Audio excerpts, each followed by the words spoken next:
we chose this part of Italy because it was right in the perfect spot for us, because it was between Florence and Rome and Siena and Perugia and all the wonderful things that you can see there.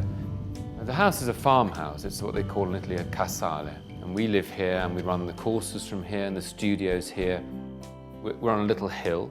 We've got great views north into Tuscany, over the valleys, all the way to Montepulciano and our local town of Chiusi, which is just over the hill.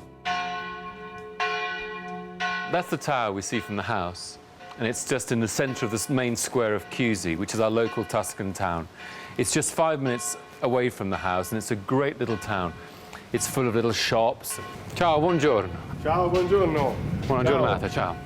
There's a cathedral. It's one of the oldest churches in Italy. It dates back from the 7th century, and it's a great place to come and draw and paint. It's a really good, satisfying thing to draw. It's made of this beautiful ancient stone and columns, and the way the light hits it, where you can use the light to make your drawing sort of come off the page. The landscape's why we came. We came because the landscape here is traditional Tuscany. There are rolling fields, there are cypress trees dotted around on the horizon, there are olive trees, umbrella pines, vineyards everywhere. And you come across hilltop towns as well, beautiful ancient hilltop towns that you can just wander into and explore. You also constantly find things, surprising things inside the landscape. Suddenly you come across a tower, a beautiful old 16th century tower in the middle of the landscape, and you stop and you can start drawing and painting that.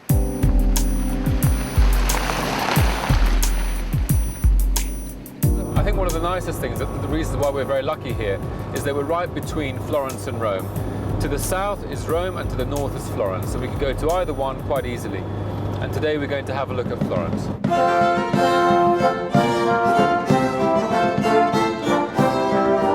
Most people who come to Florence come to see that, the magnificent dome by Brunelleschi. But I want to show you something else just around the corner.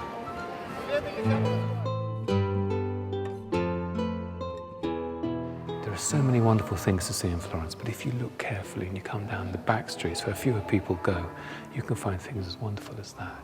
This is a Last Supper by a painter called Castagno, and it's magnificent. What's great about it is it's in the spot it was supposed to be. It was painted to be in this refectory for a convent, Santa Polonia. And it's got so many things to talk about, so many things to see in it. It exemplifies the Renaissance. The great thing about Florence is that there's so much to draw and paint. It's not just the bridges and the buildings that you see here. Don't forget, this is the birthplace of the Renaissance. So you've got all the wonderful works of Michelangelo, Leonardo da Vinci, Masaccio, Brunelleschi. They're all here, they all worked here. You'll never run out of things to draw and paint here.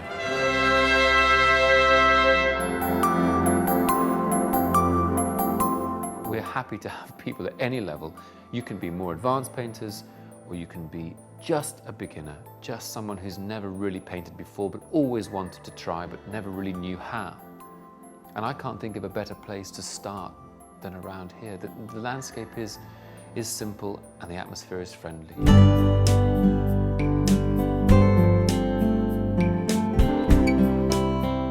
This is a holiday, but it's more than just a holiday. It's an inspirational holiday. People come away from these courses having experienced something unique. They see the Italy that I've grown to love over the years, but more than that, they've seen a landscape which hasn't changed for centuries, the landscape of Michelangelo, the landscape that the great Renaissance painters painted. And they leave knowing that they've been a part of that.